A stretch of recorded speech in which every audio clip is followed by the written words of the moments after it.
Good day, good people. Just wanted to let you know that you can end your prodigal season today. You're not powerless. You're powerful. Don't let the enemy trick you into thinking that you can't go back home to God. He even presented himself before God, and we've seen an example of that in Job chapter 1 verse 6, where the sons of God presented themselves before God and Satan came with them. So if Satan can show his face before God, surely as his child you can do the same thing. In Luke 15:11, Jesus tells the story of a son who asked his father for his inheritance and how he wanted it now instead of later, and he spent it recklessly and lived a reckless life.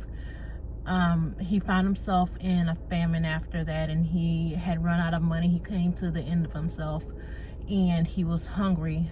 He went in, he found a job, he found work, but he was still hungry. And so he thought to go back to his father and ask for work and become one of his hired servants.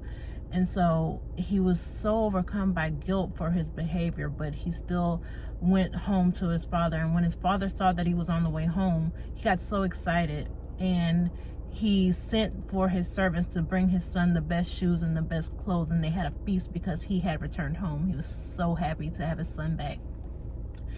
And the son was so, anxious and guilt-ridden that, he didn't think of himself as worthy to be called his father's son anymore. He wanted to be treated as a servant.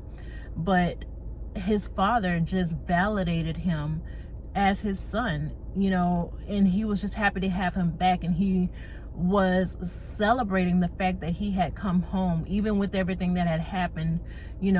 He was happy that his son had those. He wasn't happy that his son had that experience.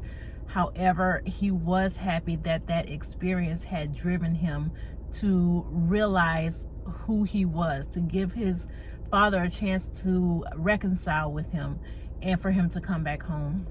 So don't let the enemy think that you can't come back to God.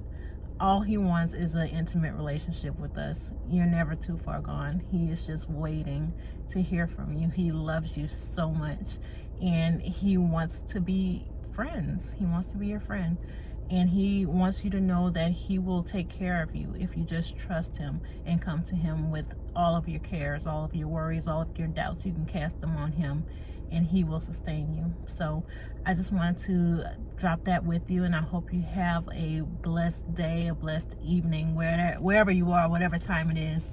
I just hope that God will bless you on today. Thanks so much. Have a great day.